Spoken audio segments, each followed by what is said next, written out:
I want you to think about what you would do, about how you would live if you were given notification that you'd be featured in a documentary that you had no choice to be in. By the way, you absolutely had to be in this, okay? This isn't optional.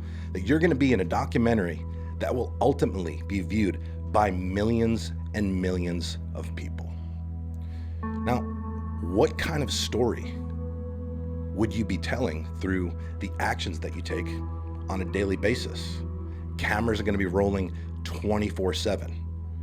So I think it's safe to say that you probably would do things a little different.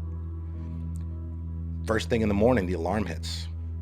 Are you gonna, sleep in, snooze to, the last possible minute, pull yourself out of bed like a train wreck, leave your bed unmade, throw yourself together, run out the door and just scurry off to work? Or are you gonna get up early? Are you going to make your bed? Are you going to, go get a workout in, do some form of personal development, put on a clean, crisp pair of clothes and just set yourself up for success to go out and enter the world and kick ass? Right? When you walk out the front door of your place, are you gonna be, basically stepping over a landmine of shit, of dirty clothes, of bullshit, of dirty dishes that have been piled up in your sink? Is that what the scene is gonna be as you head to your piece of shit car that is long overdue for an oil change, that has change and dirt and bullshit in the cup holders, and that you basically converted into a storage unit? Or are you gonna get up, walk through your clean, neat, and organized home as you head to your car that you've taken the time to wash, that you invest that pride to make sure it is held to the standard that you want your life to basically reflect? And are you gonna get into your car and basically with pride knowing that, although it might not be the car of your dreams, it might not be the car that, you want to drive, that you're doing everything you can, that you're taking the most amount of pride in your car because you realize that it's an extension of you and that, like everything in your life, it represents you.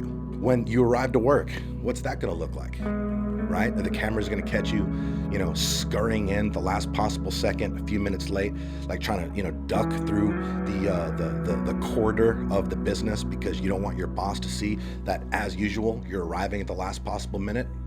Or are you gonna be arriving to work early in a manner where you're, set up at your workstation, writing out your targets for the day, making sure that you're prepared and have everything that you need to produce a positive, successful outcome that day?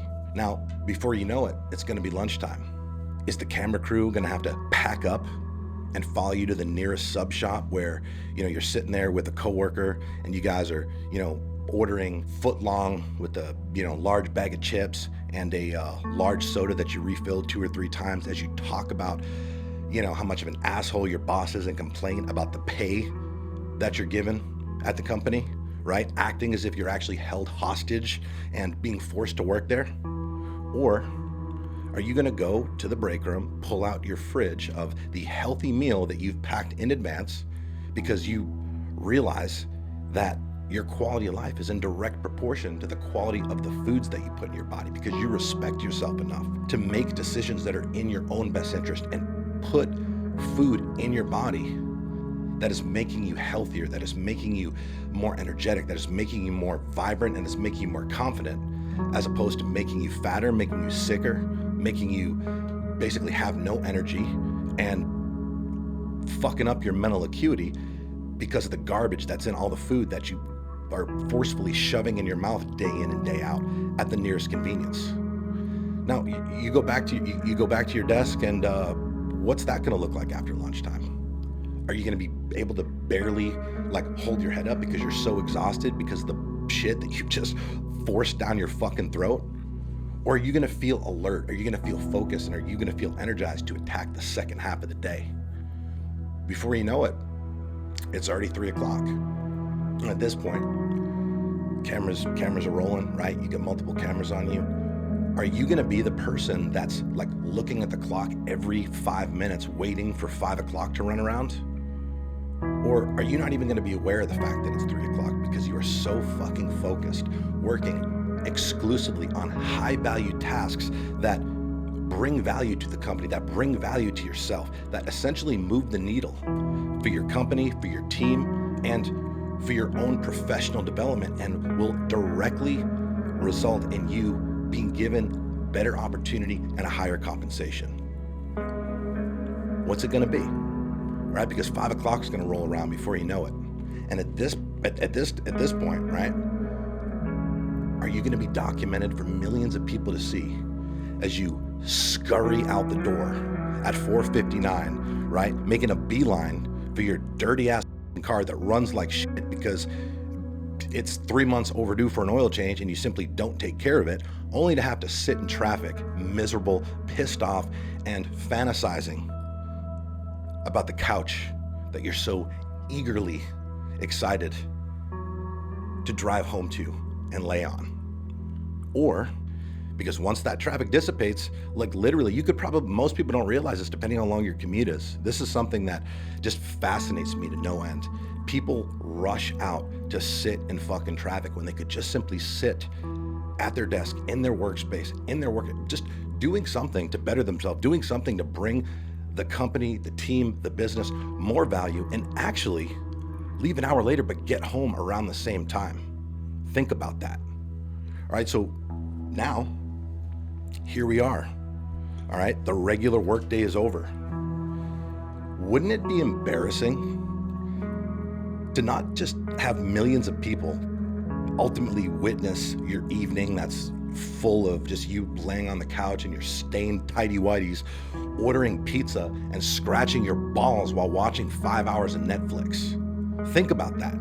Is that what you want your kids, your kids, your grandchildren, your friends, like, is that what you want people to see? Is that the legacy that you want to leave behind? Because the research shows that's what the majority of people do and spend their time. The average American, I read somewhere, watches on average almost 5 hours of fucking TV a night. That's just insane. It's unfathomable to me. I don't even know, like I personally don't know how that's possible, but that's what the research says. Okay, so is that what you want your documentary to showcase? Is that the side that you want people to see? Or are you gonna have the camera crew follow you to the gym so you can put in the work after work, so you can exercise, so you can just work on becoming a just better physical version of you, to where you're able to take not only the positive physical benefits that result when we eat well and exercise, but the confidence that is an organic byproduct of the work that we put in onto ourselves, which will help us attack other goals in other areas of life. Ultimately, you're going to end up back home. You're going to feel revitalized. You've had a long day. You've worked out. But you know what? Even though you're tired, you're not drained. Your body might be physically tired, but your mind is still energized. Your mind is energized because there is a direct correlation between hard work and experiencing feelings of fulfillment. And momentum, energy, positive momentum creates more positive energy and positive momentum. So you get done with that workout, you go home, you eat something that makes you feel good. You eat something that doesn't make you feel like a bloated, gassy pig after the fact and leaves you full of regret. You eat something that cures disease as opposed to feed it. You then take a few minutes, you write down your targets for the next day. Again, millions of people are seeing this. The example that you are now setting for millions of people all over the world, for generations to come that will see this documentary. Teaching them, showing them a better way of doing things, inspiring them to take these practical action steps and these productive actions that they can instill in their own life. Lay out your clothes for the next day so you prepare those crisp, clean, neat clothes. And finally, after a long day, a long, productive day, be able to lay your head down in comfort, knowing that you would have just earned the night of sleep to come. Guys, today is day one of your documentary. The story you tell, that's up to you to decide.